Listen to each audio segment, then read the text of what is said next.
Pressure cooker को हम use करते हैं जल्दी खाना बनाने के लिए, और इसके अंदर में जल्दी खाना बनाने के लिए जब काम करता है वो सीटी हम इसको मेजर कर लेते हैं कि 3 सीटी 5 सीटी या जितना भी सीटी हम इसको मेजर करते हैं। मगर कभी कभी इस तरीके का प्रॉब्लम आता है, ये देखिए सीटी जगह पे घूमता रहता है, ऊपर की साइड पे सीटी उठता नहीं है, जो एयर को रिलीज़ नहीं करता अच्छी तरीके से, सीटी बजना बोलते हैं। तो ये देखिए इसका प्रॉब्लम, इसे हम वेंट ट्यूब कहते हैं। सीटी को बाहर निकालेंगे तो इस तरीके से वेंट ट्यूब का जो होल है, जिस जगह पे सीटी वर्क करता है, जिस जगह पे लगाया जाता है, वो इसका होल बड़ा हो जाने की वजह से होता है, और दूसरी वजह से भी इस तरीके का प्रॉब्लम होता है। तो सबसे ज़्यादा जो प्रॉब्लम होता है वो ये वेंट ट्यूब का जो होल है वो बड़ा होने की वजह से होता है। तो इसे आप रिप्लेस कर सकते हैं, किसी भी होम अप्लायंसेस की शॉप पे ये आसानी के साथ मिल जाता है वेंट ट्यूब, और इसे लाकर हमें इस तरीके से निकालना है और नए वाले को रिप्लेस कर लेना है। इसके लिए हमें एक प्लायर और एक पाना या तो 2 प्लायर की ज़रूरत पड़ेगी। इसे हमें खोलना है, बहुत ही ईजी तरीके से ये खुल जाता है। खुलने के बाद में इसे हमें रिप्लेस इस तरीके से कर लेना है। इसमें और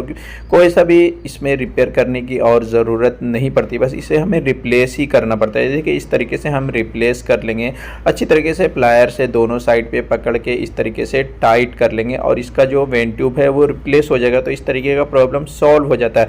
मगर जब भी आप इस तरीके का वेंट ट्यूब को आप रिप्लेस करते हैं तो इसके साथ में जो सीटी होता है ऊपर का, इसे हमें इसके जो नोब है इसके अंदर में एक पॉइंटर लगा होता है सीटी के अंदर में। तो ये देखिए ये वर्क करना लगा है अच्छी तरीके से। तो इस तरीके से इसका अगर प्रॉब्लम आपके साथ भी होता है, किसी का अगर कोई कुकर के अंदर में सीटी जगह पे घूमता है, तो इस तरीके से वेंट ट्यूब चेंज कर लेंगे। और दूसरा, जब हम वेंट ट्यूब को रिप्लेस करते हैं उसके बाद सीटी के अंदर में हमें इस तरीके से खोल के देख लेना है। इसके अंदर में छोटा सा एक पॉइंटर लगा होता है, उस पॉइंटर के अंदर में कोई खांचा या कट तो नहीं हो गया, या ये घस तो नहीं गया। इस पॉइंटर को हमें रिप्लेस कर लेना है। ये भी बहुत ही सस्ते दामों में हमें मिल जाता है। तो इसे हमें दोनों को रिप्लेस कर लेंगे तो जो सीटी ना होने का प्रॉब्लम है वो सॉल्व हो जाएगा। नया सीटी लेने की भी ज़रूरत नहीं पड़ेगी। ये बहुत ही सस्ते दामों में मिल जाता है, और इसे इस तरीके से खुद से आप घर पे रिप्लेस करके कुकर का जो सीटी ना आने का प्रॉब्लम है वो सॉल्व कर सकते हैं।